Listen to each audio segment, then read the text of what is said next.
The U.S. Air Force's top commander in the Asia-Pacific region said his troops haven't changed the way they operate in response to North Korea's assertion that it would have the right to shoot down U.S. bombers even in international airspace.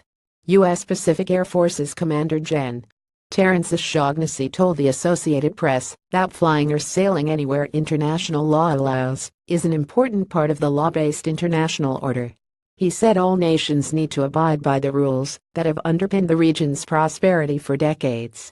We feel strongly we should be able to fly, sail anywhere international rules allow, and we will continue to do so, O'Shaughnessy said. The general spoke Friday after hosting a meeting in Hawaii of Air Force leaders from 17 other countries from around the region. Earlier in the week, North Korea's foreign minister said a tweet from President Donald Trump was a declaration of war.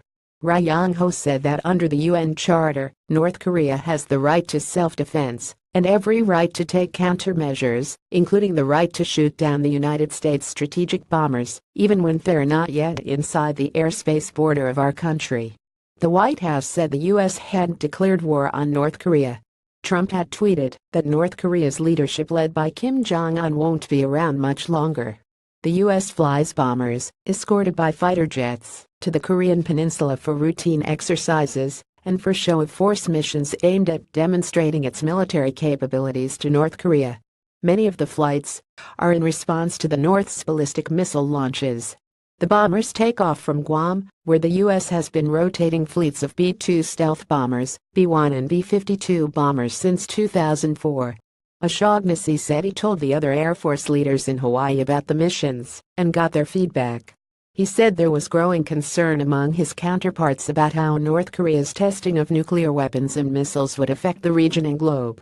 The U.S. has flown 5 show-of-force missions to the Korean peninsula since July. 4 have involved allies. On September 17, 2 B-1 bombers flew from Guam to South Korea with Marine Corps F-35 stealth fighters. They were joined by South Korean F-15s. The U.S. planes also flew over waters near Japan with Japanese F-2 fighter jets on that same mission. The Air Force said this maneuver was in response to North Korea's launching of a ballistic missile over Japan 3 days earlier. It is hopefully received as a message of solidarity, O'Shaughnessy said. That this is a region that has common values, common principles, that is willing to stand together in order to preserve those. The Hawaii meeting included air defense chiefs from countries from India to Canada, some of whom are U.S. treaty allies and others friendly nations that work together with the U.S. O'Shaughnessy said the conference allowed leaders to develop the personal relationships that help them operate together on everything from disaster relief to conflict.